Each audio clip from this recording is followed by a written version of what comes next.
Oh boy, Ubisoft dropped the content bomb. Hello, here's Faraam and I present you the Marching Fire content coming out in October 2018.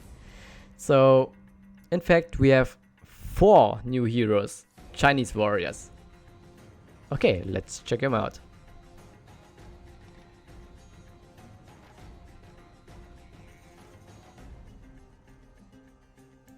Okay, here we have Yong Joon. He's using a Guandao, a Naginata-like weapon. I think he's the tank, or a hybrid at least. And this one is the Shaolin. He's using a staff weapon. So this one is Nuxia. I think that's the assassin for the Chinese warriors. And this guy is TND, protectors to kings, queens and emperors. I think that's the vanguard. And on top of it, they presented a new game mode. It's a breach game mode called Castle Siege. So let's check it out.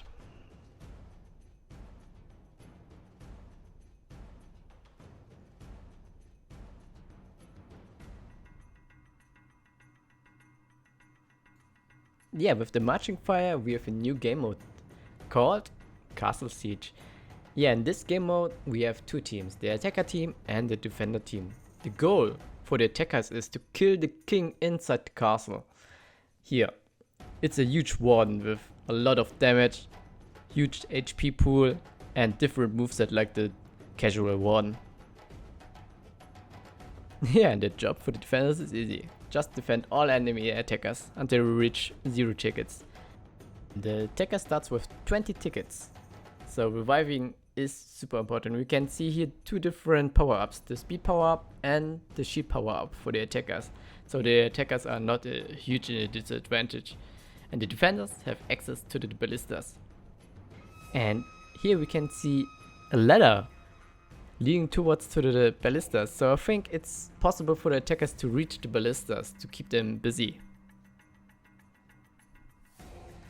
And here the conqueror is using the rope to enter the battlefield super fast. And soon we see the first execution of the TND. And here we go. And in the next scene we can see a different type of minions, spearmen with shield with a HP pool. So I think they are not one hit anymore. So in this scene you can see the ones using the ladder to enter the battlefield.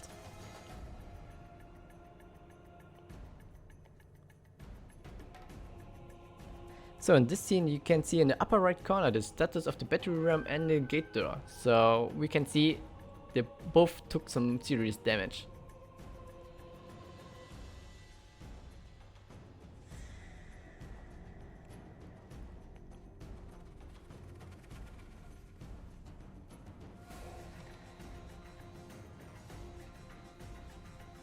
So now the main gate has fallen and the attacker can proceed.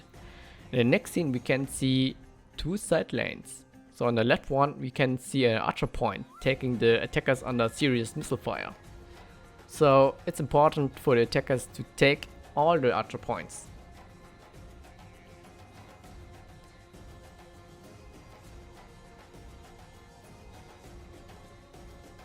And in this scene we see TND is pushing point 4.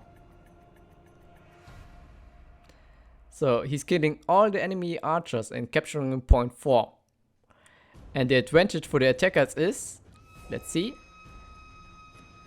And now we have attacker archers, so it's a huge advantage for the attackers now. Okay, in this scene we see a new move from the TND. He goes from a heavy straight into a kick and knocks down the PK. Yeah, and this point at the second gate we have another tool for the defenders. Yeah, in this scene we can see the one using the Cotron to release all the hot oil to kill every attacker minion at the battery ram.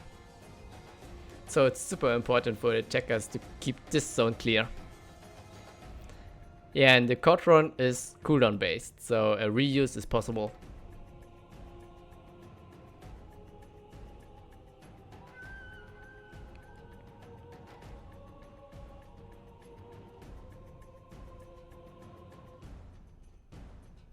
And after this point, they're reaching the king.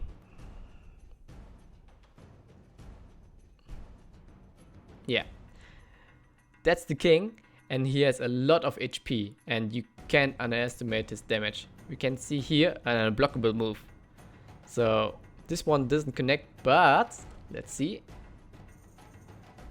And doom, almost dead. So don't underestimate the king. And now it's getting interesting. So we can see the TN guy gets revived and respawns with 50% of his health. So it's a huge revive nerf now. And here we can see two side objectives on the last point. On the right side a ballista, and on the left side an archer point. Yeah, even on the last point communication is key. You have to take both objectives. And in this scene we can see the ones now clearing all the attackers. So first one he's doing the ledge, the second one the rope plunge attack, and proceeds to the last one.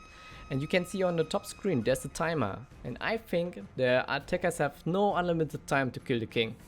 And now the one's killing the last attacker and winning the game for the defenders. So in my opinion, this game mode, Castle Siege, is gonna be the best game mode here in For Honor. All objectives are close to each other, and I think that leads to better communication and huge team fights. That equals to more fun. So I'm super hyped for the new content, and we can expect more details in the next Warriors then. So I hope you had fun, and we see you on the battlefield. Bye bye.